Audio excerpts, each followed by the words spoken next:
Value students, good morning. Online classes में आपका स्वागत है। आज हम फर्स्ट ईयर एचडीपी के पशुपालन प्रसार विषय यानी एनिमल हस्बेंड्री एक्सटेंशन एजुकेशन में चैप्टर नंबर 9 पशुपालन प्रसार एवं विकास कार्यक्रम के बारे में अध्ययन करेंगे। कल हमने पशुपालन विभाग की सहयोगी संस्थाओं के बारे में अध्ययन किया था, जिसमें हमने राजस्थान राज्य पशु चिकित्सा परिषद, आरएलडीबी, आरसीडीएफ, राजूवास और वेटरी कॉलेज बीकानेर के बारे में अध्ययन किया था, जो हमारे पशुपालन विभाग के जो कार्यक्रम है उनमें सहयोग प्रदान करते हैं। इसी कड़ी में आज नेक्स्ट जो है वो है NDDB national dairy development board यानी राष्ट्रीय डेयरी विकास बोर्ड। राष्ट्रीय डेयरी विकास बोर्ड की स्थापना 1965 में हुई थी। एनडीडीबी की फुल फॉर्म है नेशनल डेयरी डेवलपमेंट बोर्ड, राष्ट्रीय डेयरी विकास बोर्ड। इसकी स्थापना 1965 में हुई थी। और राष्ट्रीय डेयरी विकास बोर्ड का काम क्या था कि जो पशुपालक है या किसान है उनका एक तो क्या है, जैसे उनका शोषण होता था, बिचौलिए जो है वो दूध लेते थे जिससे उनका शोषण करते थे, उस शोषण से उनको मुक्ति दिलाने के लिए एनडीडीबी की स्थापना हुई। दूसरा क्या है कि वो काम उनका परंपरा के आधार पर होता था, उसको फिर क्या है आधुनिकता के आधार पर करने के लिए। दूसरा स्थिरता के स्थान पर विकास लाने के लिए काम उनका स्थिर था, तो उस काम को विकास में परिवर्तित करने। स्थिर का मतलब क्या था, सिर्फ दूध बेचते थे और कुछ करते नहीं थे। लेकिन जैसे एनडीडीबी डेयरी आई तो उन्होंने उसमें विकास लाए उस काम में। विकास का मतलब उससे कई प्रोडक्ट बनाए, दूध से घी बनाया, दही बनाई, रसगुल्ले, मिठाइयाँ वगैरह बना के, ताकि क्या उससे उनका विकास हुआ। और जो मेन काम ये था कि भारत के जो ग्रामीण लोग हैं उनका विकास के साधन रूप में परिवर्तन करना उनका मतलब था, यानी वो लोग विकसित हों। एनडीडीबी ने अपना काम जब शुरू किया तो लाखों की तादाद में जो दुग्ध उत्पादक थे, लोग जो दूध का उत्पादन करते थे, उनके माध्यम से उनके भविष्य का साधन बनाने के लिए ये मिशन शुरू किया गया कि वो लोग जो है ना साधन संपन्न हो जाए, अपना काम इस तरह प्रकार से करें। इस मिशन को, जो एनडीडीबी का मिशन शुरू हुआ था कोऑपरेटिव के आधार पर, इस मिशन को ऑपरेशन फ्लड कार्यक्रम का नाम, ऑपरेशन फ्लड यानी दूध की गंगा, ऑपरेशन फ्लड का नाम दिया गया। और ये कार्यक्रम जो है 26 वर्षों से अधिक समय तक चला। और इसी का फलस्वरूप जो है ना, एनडीडीबी के फलस्वरूप जो कार्यक्रम 26 साल से अधिक समय तक चला, उसी की बदौलत जो है भारत जो है देश में, संसार में दुग्ध उत्पादन के रूप में पहला देश बना। दुग्ध उत्पादन के क्षेत्र में उभरा देश, भारत देश उभरा। अब ऑपरेशन फ्लड का जो तृतीय चरण है वो 1996 में समाप्त हुआ। जो इसका तीसरा चरण है वो 1996 में समाप्त हुआ था। इस चीज़ को आपको, ये कब शुरू हुआ, 1965 में शुरू हुआ, कितने समय तक चला, 26 वर्षों से ज़्यादा समय तक चला। और इसने कौन सा मिशन चलाया, इसने ऑपरेशन फ्लड मिशन चलाया। ऑपरेशन फ्लड मिशन जो है ये विश्व बैंक की ऋण की सहायता चला। वर्ल्ड बैंक जो है, वर्ल्ड बैंक बना हुआ है जो दूसरे देशों को ऋण देता है। अब इस वर्ल्ड बैंक के ऋण के आधार पर ये योजना चली, जिसकी वजह से दूध उत्पादन में भारत जो है सबसे अधिक दूध उत्पादन करने वाला देश बन गया। एनडीडीबी जो है एनडीडीबी जो है वो विकास बोर्ड, राष्ट्रीय डेयरी विकास बोर्ड जो है वो अन्य पण्य वस्तु आता है। पण्य वस्तु का मतलब होता है जो कच्चा माल होता है। जैसे मान लो तेल है, तेल, कच्चा तेल, उससे क्या क्या चीज़ें बन सकती है, कच्चा तेल है उससे पेट्रोल बनता है, डीजल बनता है। उसी तरह से हमारा कच्चा माल है दूध, जिसको पढ़ने बोलते हैं। पढ़ने मतलब सामग्री है एक प्रकार की। तो पढ़ने के आधार पर आधारित है, यानी जो पढ़ने यानी कच्चा तेल यानी कच्चा दूध है हमारा, उसके आधार पर फिर उन्होंने बहुत सारी चीज़ें बनाई। और इसी में सहकारी संस्था संबंधित उद्योग, इससे संबंधित जो उद्योग है वो, प्लस जैविक इकाइयाँ जो है हमारी बायोलॉजिकल प्रोडक्ट, जो वैक्सीन बनाने वाली हमारी यूनिट हैं, इन्होंने इन सभी कामों को राष्ट्रीय स्तर पर, राष्ट्रव्यापी स्तर पर बढ़ावा दिया। एनडीडीबी की स्थापना जो है ग्रामीण भारत के विकास पर निर्भर करता है। ग्रामीण भारत, गांवों में जो लोग रहते हैं वो दूध जो उत्पादन करते हैं या किसान होते हैं, उनका उत्थान के लिए ये काम किया गया।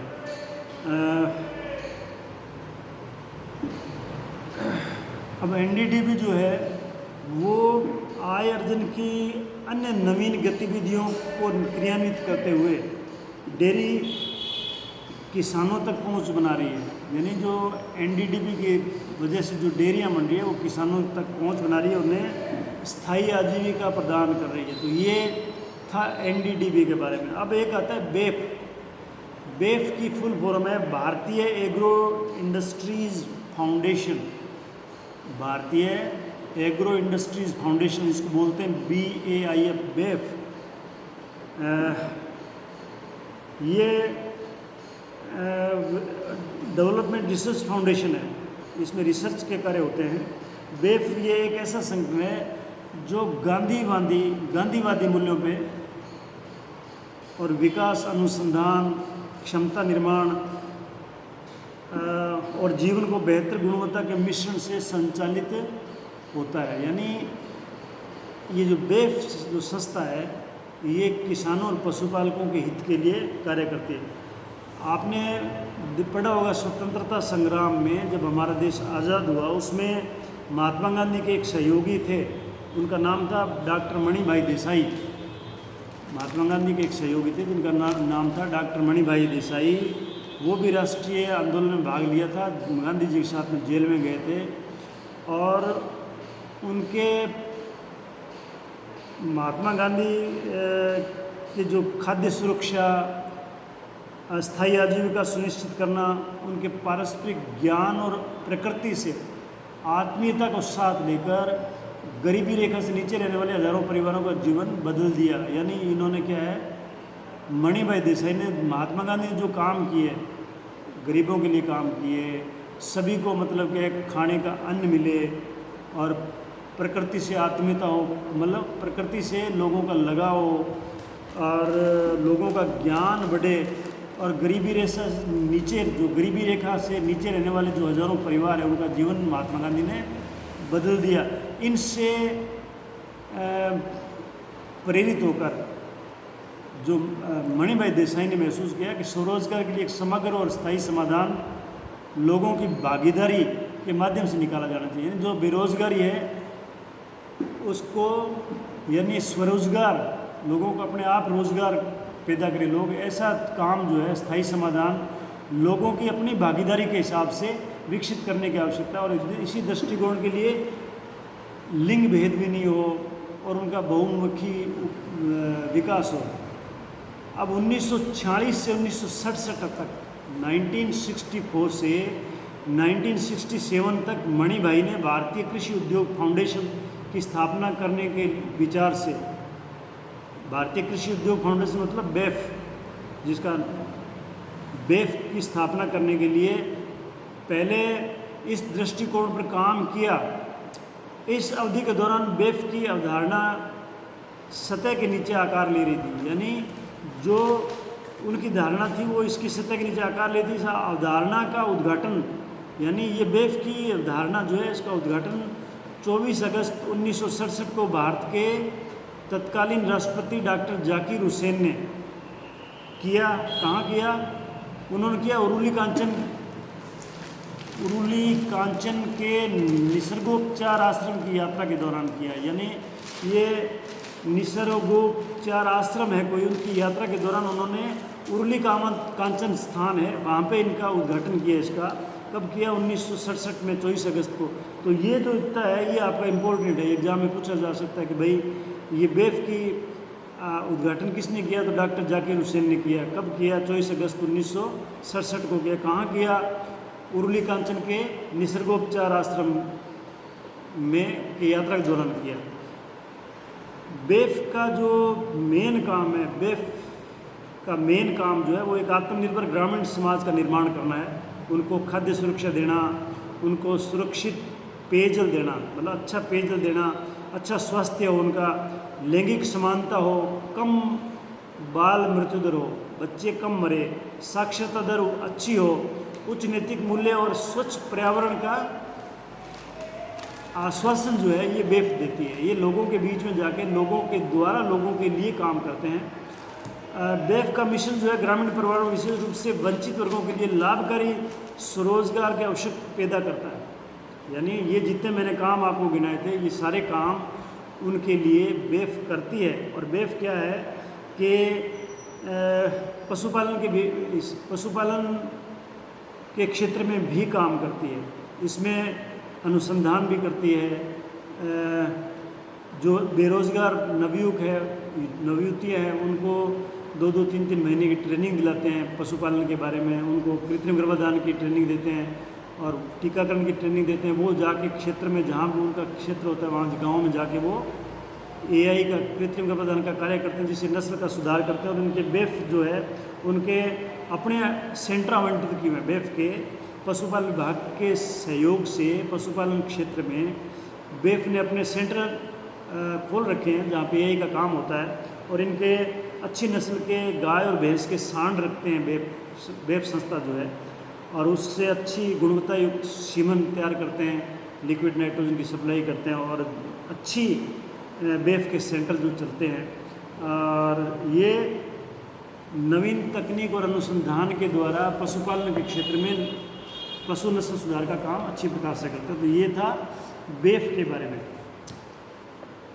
फिर Maharana Pratap university of agriculture and technology Udaipur में एग्रीकल्चर यूनिवर्सिटी है जिसका नाम है Maharana Pratap university of agriculture and technology.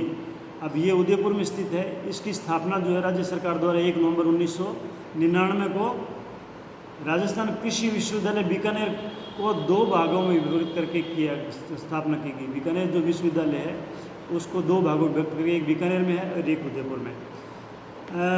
जनसंख्या की आजीविका सुरक्षा को सुनिश्चित करने में विकास के महत्व को स्वीकार करते हुए राज्य में कृषि शिक्षा अनुसंधान और विस्तार को विकसित करने के लिए इसकी स्थापना की गई। यानी कृषि शिक्षा को बढ़ावा देने प्लस विस्तार कार्यक्रम को बढ़ावा देने और अनुसंधान यानी खोज करने के लिए पशुपालकों और किसानों के लिए नई नई खोज की जाती है। इस यूनिवर्सिटी में अच्छी प्रकार के बीज बनाए जाते हैं, उच्च गुणवत्ता के पशुओं में भी मतलब कि नस्ल सुधार के लिए काम करते हैं।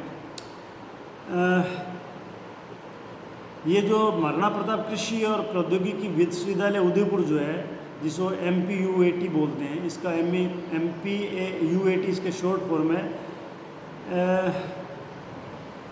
ये राज्य का दूसरा कृषि विश्वविद्यालय है।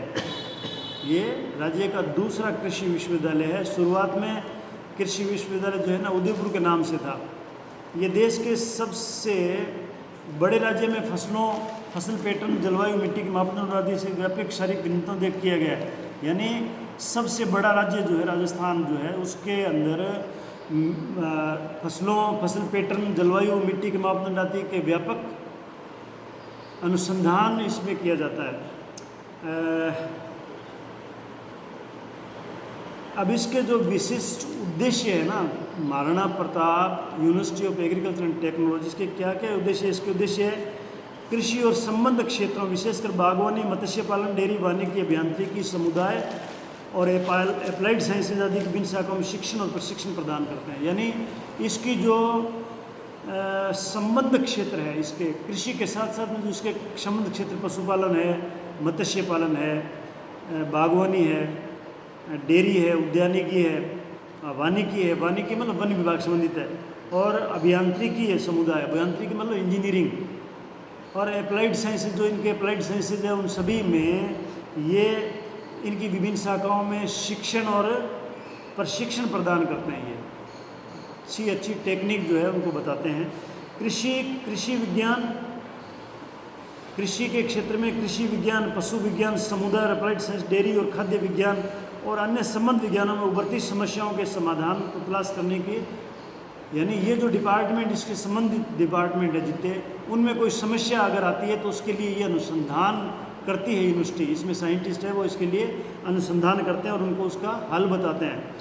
राज्य के ग्रामीण लोगों के लिए विभिन्न विस्तार कार्यक्रम के माध्यम से किसानों और कृषक समुदाय और सरकारी गैर सरकारी कृषि संगठनों को नवीन तकनीकी हस्तांतरित करता है। यानी जितने भी ये एग्रीकल्चर किसान हैं या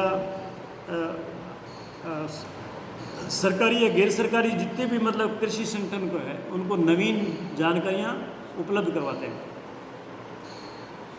और कृषि से संबंधित जितने उद्योग हैं उनमें तकनीकी सेवाएं और परामर्श प्रदान करते हैं तथा संसाधनों और प्रयोगशालाओं का उचित उपयोग करने का काम ये यूनिवर्सिटी करती है।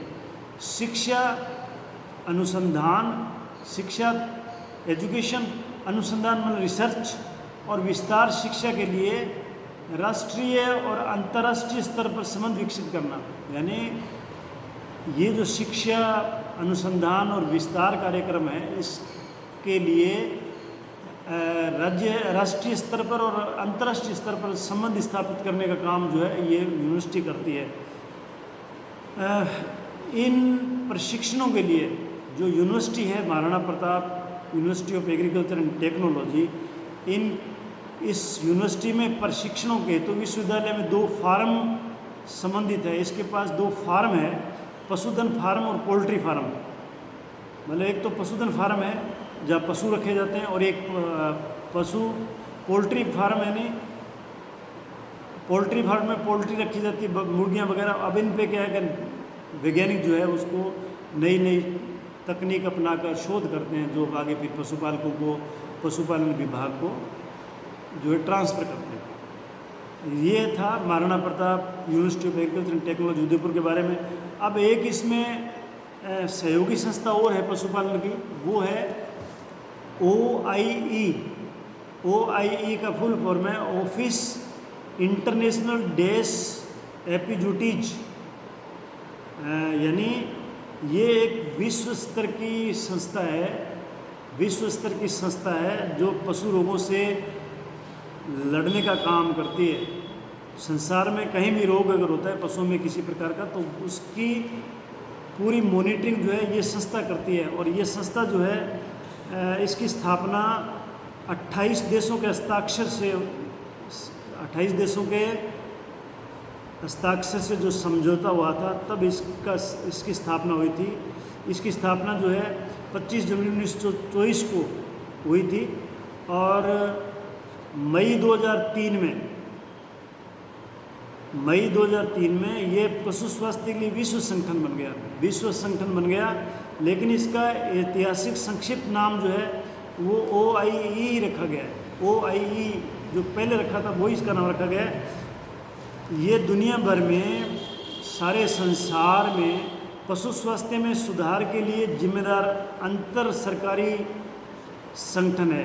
अंतर सरकारी संगठन है, अंतर मतलब ये पूरे विश्व का संगठन है।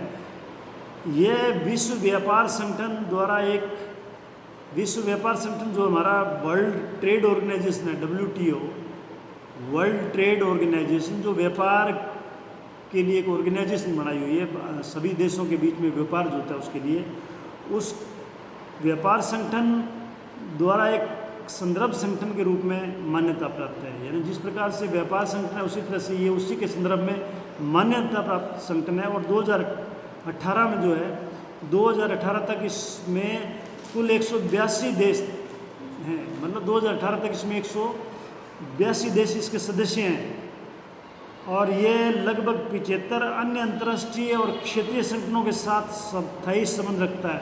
182 देश तो इसके सदस्य है ही, इसके अलावा भी ये 75 अन्य संगठनों, अंतर्राष्ट्रीय और अन्य संगठनों से, क्षेत्रीय संगठन जो उनसे भी संबंध रखता है। और हर महाद्वीप पर, जितने भी महाद्वीप हैं, हर महाद्वीप पर इसके क्षेत्रीय और उप क्षेत्रीय कार्यालय है। इस संगठन को सभी प्रतिनिधि देशों की सरकारों द्वारा जितने भी प्रतिनिधि देश हैं उनकी सरकारों द्वारा निर्दिष्ट प्रतिनिधि, हर देश अपनी अपना एक प्रतिनिधि निर्दिष्ट करते हैं, उनसे मिलकर विश्व प्रतिनिधि सभा के अधिकार और नियंत्रण में रखा गया है। यानी पूरे विश्व का हर देश अपना अपना एक सदस्य मनोनीत करता है और उनको जब मिलते हैं तो फिर उन्होंने जो अधिकार के नियंत्रण में इसको रखा गया है। इसका जो दैनिक संचालन का कार्यालय है वो पेरिस में स्थित है। पेरिस में मुख्यालय इसका स्थित है और प्रतिनिधि सभा के विश्व प्रतिनिधि चुने गए महानिदेशक, यानी जितने भी देश हैं उनमें जो प्रतिनिधि चुने हुए हैं, अपन भारत देश का एक प्रतिनिधि है, अमेरिका का एक है, फ्रांस का एक है, इटली का एक, इस तरह से अलग अलग देशों का एक एक प्रतिनिधि जो है इसका नॉमिनेट किया हुआ है। वो प्रतिनिधि जो मिलके फिर एक महानिदेशक का चुनाव करते हैं, एक आदमी का चुनाव करते हैं जो महानिदेशक का काम करता है। और ये क्या अंतर्राष्ट्रीय समिति द्वारा पारित जो प्रस्ताव है उनको लागू करता है और प्रतिनिधि द्वारा चुने गए आयोगों के समर्थन से विकसित होता है। जो आयोग बना है उसके समर्थन से ये विकसित होता है। क्या ये संस्था इसका जो वित्तीय संगठन है, यानी वित्तीय ये संगठन कैसे चलता है, पैसे की व्यवस्था कैसे होती है, तो इसका मुख्य रूप से जो सदस्य देश है उनके स्वैच्छिक योगदान के द्वारा इसका खर्चा चलता है। यानी सभी देश जो है इसमें योगदान देते हैं, अपना अपना पैसा जमा कराते हैं। अब इसके क्या उद्देश्य हैं, OIE के उद्देश्य क्या है, अगर आपसे पूछा जाए कि इसके OIE, आपको मेन इसमें याद रखने वाली बात ये है कि इसमें कितने देश इसके सदस्य हैं, 182 देश सदस्य हैं। इसकी स्थापना कब हुई, 25 जनवरी 1924 को हुई। इसका कार्यालय कहाँ पे है, इसका कार्यालय पेरिस में है। सबसे बड़ी पोस्ट क्या है, महानिदेशक की पोस्ट है। और इसके उद्देश्य क्या है, उद्देश्य इसके ये है कि विश्व में पशुओं में रोगों की स्थिति में पारदर्शिता सुनिश्चित करना। यानी जितने भी संसार में देश है उनमें अगर कोई रोग होता है पशु में तो उसके लिए पारदर्शिता सुनिश्चित करना, ये इसका मेन काम है। पशु चिकित्सा से संबंधित सूचनाओं का संग्रहण करना, जो पशु चिकित्सा से संबंधित सूचनाएं हैं अंतर्राष्ट्रीय, उनका संग्रहण करना और विश्लेषण एवं प्रसारण करना, यानी उसका विश्लेषण करना। जो सूचनाएं प्राप्त होती पहले उनको इकट्ठा करते हैं, फिर उन पर विश्लेषण करते हैं उसका, फिर उसका प्रसारण करते हैं, दूसरे देशों को भेजते हैं। पशुओं में रोग की स्थिति में अनुभव व मार्गदर्शन प्रदान करना। पशुओं में अगर कोई रोग होता है तो जो अनुभव होता है उसके आधार पर मार्गदर्शन प्रदान करते हैं उस कंट्री को, और अंतर्राष्ट्रीय समुदाय को रोग नियंत्रण के लिए एकजुट रहने को प्रोत्साहित करता है। ये इसके 3 उद्देश्य हैं। तो ये OIE है। तो इसमें मेन चीज़ें कब बना था, किस देश में कितने देश इसके सदस्य है, इसका कार्यालय कहाँ पे स्थित है, ये चीज़ें आपको याद करनी। विश्व व्यापार संगठन के साथ हुए समझौते के तहत, यानी WTO के साथ जो समझौता हुआ है उसके तहत पशुओं व उनके उत्पादों के अंतर्राष्ट्रीय व्यापार के मानक तय करना। यानी जो पशु उत्पाद है या पशु है उनके व्यापार के लिए मानक तय करना और उन्हें प्रकाशित करना, ये भी इसका काम। मानक का मतलब क्या होता है कि यूनिट की कॉस्ट क्या है, मीट जो है उसकी किस टाइप की मीट की क्या कॉस्ट है, ये इनका मानक जो है वो ये OIE निर्धारित करती है। पशु चिकित्सा के क्षेत्र में कानूनी ढांचे व स्रोत को सुधारना, कानूनी ढांचे जो है या उनके जो स्रोत हैं उनको सुधारना, नवीनतम वैज्ञानिक तरीके से पशुओं की देखभाल, यानी जो नवीनतम तरीके हैं उनके अनुसार पशुओं की देखभाल व पशु उत्पादों की गुणवत्ता को सुधार कर उनके सुरक्षित होने को सुनिश्चित करना, ये इसका काम है। अब कुछ जो है पशुधन से संबंधित नियम है, अधिनियम और आदेश बने हुए हैं। वो आदेश जो है सिर्फ आपको उनका नाम याद करना है। आपसे पूछा जा सकता है पशुधन संबंधित नियम अधिनियम कितने हैं, काफ़ी नियम अधिनियम है, कम से कम 15 अधिनियम दे रखे इसमें, उनके नाम आपको याद करने हैं। राजस्थान गौशाला अधिनियम 1960 है, ये इनके नाम दिए हुए हैं। गौशाला संबंधित है, पशुधन सुधार से संबंधित है, पशु चिकित्सा परिषद से संबंधित है, गौवंशीय पशुओं का प्रतिषेध और अस्थायी प्रयोजन, यानी कोई आदमी पशुओं को राज्य से बाहर गौवंशीय पशुओं को बिना सरकार की परमिशन ले जा सकते, इसके लिए नियम बना हुआ है। पशु क्रूरता निवारण अधिनियम, पशुओं के प्रति क्रूरता अगर कोई बरतता है तो उसको सजा का प्रावधान है 1960 के तहत। और ऐसे पशु क्रूरता नियम 1960 ये बना हुआ है। तो ये नियम के बारे में आपको इतना जानकर होना चाहिए कि पशुओं के लिए ये नियम बने हुए, कितने कौन कौन से नियम, इनके नाम आपको याद करने हैं। तो ये आपका पशुपालन प्रसार एवं विकास कार्यक्रम का लेक्चर आज समाप्त हो गया है। धन्यवाद।